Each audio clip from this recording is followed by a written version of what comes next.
Hi, family. So happy to be back with you as I continue sharing these videos, which I call birthday videos.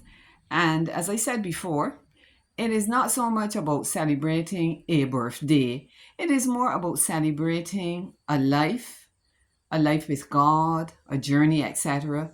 Because the birthday comes and it goes, but life goes on for the length of time that God has set out for us, written in our book of life even before we were born. And I like to think that we are journeying with God. And if in our lives, all of us have the opportunity of having a journey with God, let me make that very clear. And if we are journeying with God, it means that we have His presence and He is going to help us. Whatever comes along the way of our journey, God is there and He is going to take us through whatever it is, help us through. But I think what is significant sometimes is how we label things, how we name things, how we perceive them. From the outset, from the outset, I called my experience with God a faith and a health adventure. Now, when you say the word adventure, you know that involves some mystery, some intrigue, a whole lot of this, a number of different things. And in the book, I haven't held this book for a long time. Oh man, it's heavy. In prayer letter number 1, some of you are following the prayer letters as I read them. In prayer letter number 1, I wrote, and I shared this already, but I am reiterating. I said, right. I thank people for their prayer support, and I said, I know we shall rejoice together. I plan by the grace of God. You can only plan by the grace of God to document this experience. Now, this was written in September 2003. I plan to document this experience and publish it in a book someday.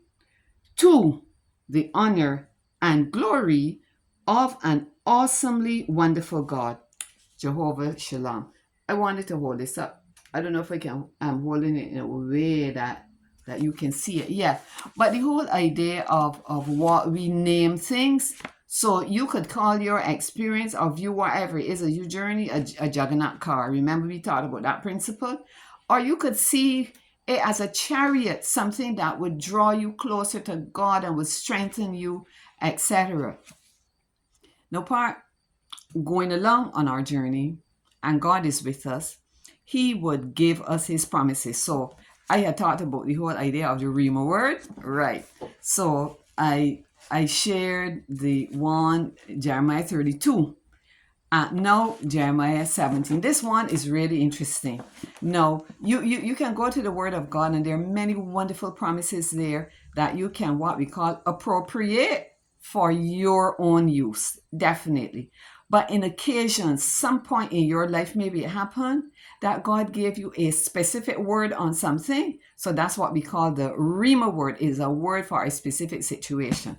So I was given this one. I'm going to read it to you. There is so much in this, but I am not going to try to unpack it now all. But it is Jeremiah 17.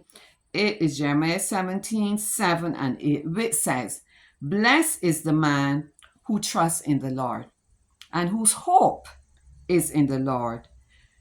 No use, a comparison is no use, for he shall be like a tree planted by the waters, and which spreads out its roots by the river, and will not fear when heat comes. Now, what would heat be? Heat will be some kind of trouble, and he's saying that person would not be afraid, but its leaf will be green. So it's not going to dry up. It's going to continue. The tree is going to continue to flourish, and will not be anxious in the year of drought. Now, what would be a year of drought?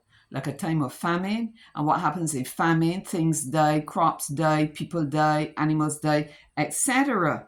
Nor will cease from yielding fruit.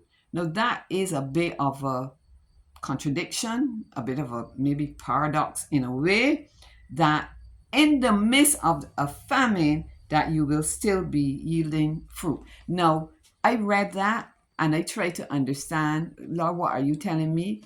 I got a message. I said, Lord, am I telling myself that, or are you telling me that? And he said, you will have to confirm. He confirmed it astoundingly the very next morning, which would have been a Friday morning. I have this written out. Through a friend who wrote me a letter. Family, I do encourage you to just trust God. When things happen, run to God. There's something else I want to share with you, some quotations from a writer I love. She says that we tend to run to people all the time when we have a mighty helper by our side that we can run to. So I'm celebrating with God's fulfillment of this Rhema word here in Jeremiah 17, 7 and 8. We are blessed when we trust God. I'm not saying that it is always easy, but I'm definitely saying that it is possible and God will help us. I have a few more videos to go and a few other things to share with you. So I'm looking forward for you to return. All right. So next time, bye-bye. Thanks for coming. You could be doing something else. All right.